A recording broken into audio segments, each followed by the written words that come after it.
county residents participate constructively in governance decisions at our county courthouse?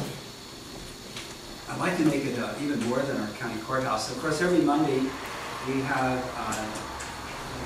an open period in which people may speak directly to the county commissioners and let them know what they think. Also, each one of us is certainly available for individual input. And as I look around the room, I see a number of people who have actually visited county commissioners and have spoken to them about what they believe needs to change in county government, or they've come up with some great ideas that we can use in county government. Another very good way to be involved in county government is to volunteer. I know that our sheriff has about 100 volunteers, and there are certain elements of this county government that really wouldn't operate without volunteers, without good-hearted volunteers. Right down the road, we have an emergency operations center that has a paid staff of about 1.5, and it's fully staffed, and we have emergencies completely by volunteers. Back up in that direction toward Port Townsend, we have an excellent animal services. And the animal services is a place that is visited by people from other counties. And the people who volunteer for that organization have tremendous input on how it's operated.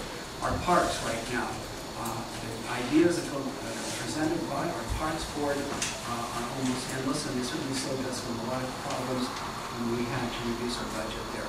So there are all sorts of opportunities for citizens to have input. Thank you. Jim Boyer. Could you repeat the question, please? Well, if I can figure out which one it was.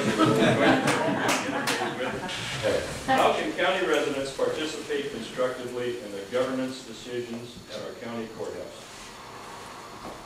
Oh boy. I think that's an easy one. This county has a wealth of retired people. I've heard numerous people come forward and offer either ideas or time or expertise, and encouraging them to provide ideas and constructive paths to improve our operations would be a #1 step. You hear people talk about budget cutting and saying our staff is as slim as we can get it right now. Budget cutting is not about laying off people. People are what get the job done, but efficiencies are where you start saving money.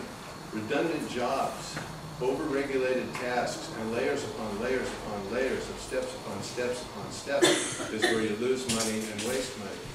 I recently sat through a presentation at the commissioners' meeting by Al Scout, who explained that the DCD was so laden with bureaucracy and regulations they couldn't do the job of processing permits. The solution was $800,000 more of grant money to create another department within the department to help people get through the permit process. It's hard to understand. It's not the way a business can run, and it's not the way the county can run. Now, you'll probably hear that this was only a 2-year grant-funded operation, but what happens at the end of 2 years? Going to likely see a proposal on the board to create the budget that's necessary to keep whoever is in there doing whatever this is going to be working and make them full-time county employees with all the benefits and all the perks that go along with it. Growing government is not a solution to expediting the process and making government run better. Diane Johnson? Well, the question is, how can community people participate constructively in the governance decisions? Is that right?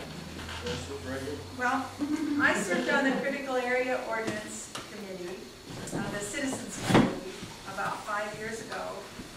And I have to say, at the time, I was excited to do that. I have a part ownership in a family farm, and that was my main interest in being on that committee.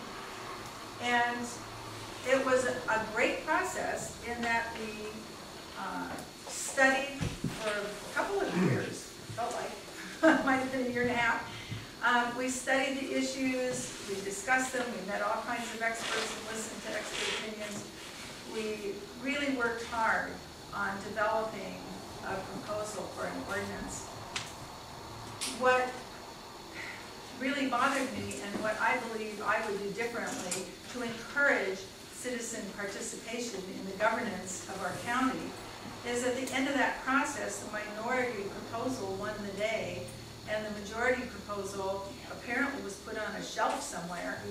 And the majority was so upset that we formed an organization and took on the county. That is not the way I think the county should do business. I think people in the county would be much happier. In fact, one of my friends told me, why am I doing this? He had been on the GMA process and was totally disgusted with that. We need to listen to the views and opinions of the people who come and talk to us, and we need to act on them. We need to let them feel that something is going to be done to meet their needs and not just the minority's needs. Thank you. What seems to be in an era of government spending, then taxing or imposing fees to pay for that spending? What will you do to rein in spending and new taxes and fees in these difficult times? Jim Boyer. Well, again, we need, the county has services it provides. There's governmental needs that the people expect, and that we have to have the tax base to support that. You can cut only so much, and then things start missing. Things start happening. I don't know if everybody knows, but at any given time, we only have in this entire county, with the exception of the Helping the Tribes way out on the west end, 3 sheriffs on duty. That's on the best time. There are times when there are less than that. And I think about it, if you know any sheriffs, if you've met any of these guys, most of them are young, some raising families, think about being out in the middle of a dark road nowhere and having to stop a carload of who knows who in the middle of the night that's driving erratic and maybe armed and dangerous, and there's nobody close to back you up. The risk we put these young people at to protect us. So, and that goes to other services we have too, but that's a blatant example that bothers me. So the funding we need has to be there.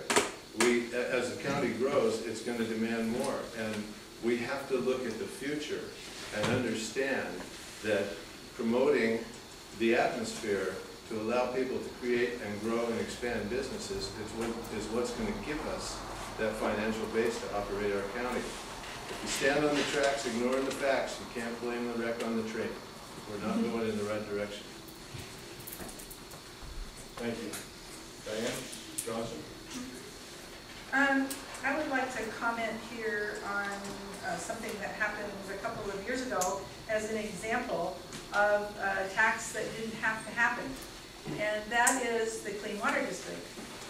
That was formed in response to a very specific problem, which was shellfish, some people call it for, and it was threatening a shellfish bed in Discovery Bay. And there was a lot of negative opposition to forming that district in the first place. And the proposal at the time was for an $18 per parcel fee. I think it's now $3 or $5. I haven't checked my tax statement lately. So it's gone down, it's been minimized, but that is a tax that I don't think needed to happen, because by the time that data was made public, it was a year later than the problem actually occurred, and by that time the problem was basically over. And I think that our commissioners wanted to have a clean water district for the purpose of funding some things that the health department was doing, and so they created it without any real necessity for that. That is why I was talking earlier about targeted solutions to specific problems. I talked to Al Latham, who said there's a very cheap $2 or $3 little piece of equipment that you can go out and test for fecal coliform. It's also a little bit more expensive test for where the source is. And the source is, in general, out of the rural districts, the source is going to be wildlife, not people, and not septic systems. And so a big piece of bureaucracy was established and a tax put on people with no demonstrated huge need for such a district. that district may be addressing other issues, but it was not necessary at that time. And I would look at problems in that light.